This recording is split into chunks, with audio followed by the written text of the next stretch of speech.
ব্ল্যাকপিঙ্কের যিশু তার প্রথম একক স্টুডিও অ্যালবাম প্রকাশের প্রস্তুতি নিচ্ছেন এবং তিনি বলেছেন যে এই আসন্ন প্রজেক্টে তার সঙ্গীতের আরও বিভিন্ন দিক ফুটে উঠবে।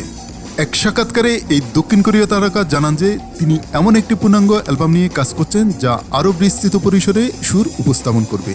তিনি আরও বলেন যে শ্রোতারা যদি অ্যালবামটি শোনার পর একজন একক শিল্পী হিসাবে তার একটি নতুন দিক আবিষ্কার করেছেন বলে অনুভব করেন তবে তিনি খুশি হবেন।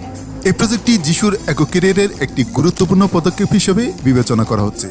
এখন পর্যন্ত তিনি কয়েকটি সিঙ্গেল এবং অ্যামোটেস নামক মিনি অ্যালবাম প্রকাশ করেছেন যা 2025 সালে প্রকাশিত হয়। এখন পর্যন্ত তিনি ব্ল্যাকপিঙ্কের একমাত্র সদস্য যিনি এখনও কোনো পূর্ণাঙ্গ একক অ্যালবাম প্রকাশ করেননি। অন্যদিকে লিজা, জেনি ও রোজে প্রত্যেকেই তাদের নিজস্ব পূর্ণাঙ্গ প্রজেক্ট প্রকাশ করেছেন। তাদের একক ক্যারিয়ার থাকা সত্ত্বেও ব্ল্যাকপিঙ্ক 2024 সালের জানুয়ারিতে ডেডলাইন ওয়ার্ল্ড ট্যুর শেষ করার পর 2024 সালের ফেব্রুয়ারিতে ডেডলাইন নামক ইপির জন্য একত্রিত হয়েছিল।